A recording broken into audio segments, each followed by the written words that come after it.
वरिष्ठ वकील प्रदीप चौधरी की एक पोस्ट आजकल जमकर वायरल हो रही है, जिसमें उन्होंने भूपेंद्र सिंह हुड्डा के खिलाफ बीजेपी की सच्चाई को उजागर किया है। अपनी पोस्ट में उन्होंने लिखा है कि आज ईडी की चौधरी भूपेंद्र सिंह हुड्डा के खिलाफ चार्जशीट पढ़ रहा था।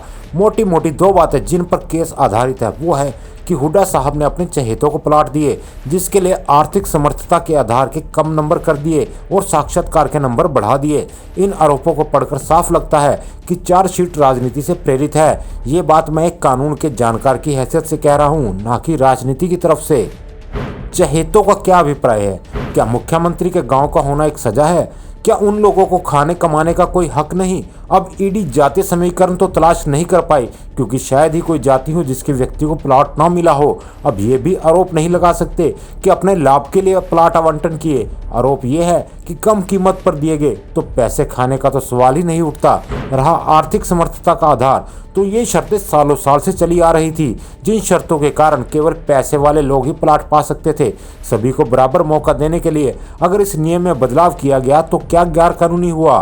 फिर ये फैसले अकेले मुख्यमंत्री नहीं लेते, ये फैसले पूरी कैबिनेट लेती है। अगर इस फैसले से कुछ ऐसे लोगों को लाभ मिल गया जो पैसों के अभाव में अपने सपनों को पूरा नहीं कर सकते, तो क्या गैर कानूनी हुआ? फिर ये मुकदमे क्यों?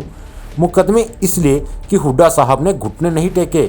जिन लोगों ने घुटने टिका दिए वो छोड़ दिए। मसलन मायावती जी पहले नोटबंदी में मारी, फिर सीबीआई का डर दिखाया और मैडम के मुंह पर लग गया ताला। इसी तरह नीतीश कुमार को अपनी कठपुतली बना लिया।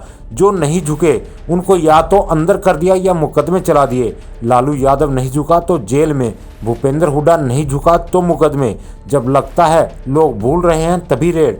क्या 10 साल के शासनकाल में हुड्डा साहब ने चौटाला के ऊपर कभी कोई रेड करवाई? कभी गिरफ्तारी करवाई? कभी हरियाणा पुलिस उनके दरवाजे पर गई? जबकि चौटाला साहब ने दांगी को गिरफ्तार करवाया और बेइज्जत करवाया। लाल श्री कृष्ण दास को गिरफ्तार करवाया, जबकि वो चल भी नहीं पाते थे। अब लोग पूछेंगे तो चौटाला जेल में कैसे गए? भाई, एक आईएएस अफसर की अलमारी काटकर लिस्ट निकालोगे तो यही होगा। जिस संजीव कुमार के साथ साझा था उसी ने आस्तीन का सांप बन के डस लिया। हुड्डा साहब ने चौटाला साहब के खिलाफ कोई मुकदमा दर्ज नहीं करवाया। मुकदमा संजीव कुमार की सुनवाई करते ही सुप्रीम कोर्ट ने चलवाया, तो सजा कैसे हुई? सजा तो होगी ही। सारे जिला शिक्षा अधिकारी ही आरोपी थे। सबसे पैसे इकट्ठे करके अपने पास रख लिए और एक बिना पैसे का वकील खड़ा कर दिया, जो सिर्फ हाजिरी माफी की दरखास्त देता था, बाकी कुछ नहीं। चमड़ी जाए पर दमड़ी ना जाए की नीति ने अंदर करवाया। जो ये कहते हैं हुड्डा साहब ने अंदर करवाया वो गलत है। हुड्डा साहब के अधीन दिल्ली की अदालत नहीं आती, ना हुड्डा साहब ने अच्छे वकील करने पर पाबंदी लगाई थी। अरे आज तो घर की सरकार है, अब भी क्यों अंदर है? कहने का तात्पर्य है कि हाल की सरकार चाहे केंद्र की हो चाहे हरियाणा प्रदेश की, दोनों केवल भय का वातावरण बनाकर अपने विरोधियों को दबाकर झूठे मुकदमे बनाकर अपना दबदबा कायम रखने में विश्वास रखती हैं। अब किसान आंदोलन चल रहा है, जब तक चलेगा ये चुप बैठेंगे, मान मुनव्वर करेंगे, फिर दंगे करवाएंगे। जब आंदोलन खत्म हो जाएगा और सब किसान घर लौट जाएंगे तब इनका डंडा चलेगा। फिर गिरफ्तारियां शुरू होंगी, प्रताड़ना शुरू होंगी, जैसे जाट आरक्षण के बाद हुई थी। ये पोस्ट आज किसी राजनीति से प्रेरित होकर नहीं लिखी है। बहुत दिनों से एक अनजाना डर सता रहा था। हम आज एक बेहद गंभीर परिस्थिति में हैं। कुछ साल पहले एक आदमी ने कहा था कि अब भारत में डर लगता है, तब खूब हंसे थे।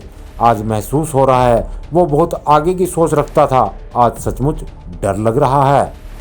एडवोकेट प्रदीप मलिक।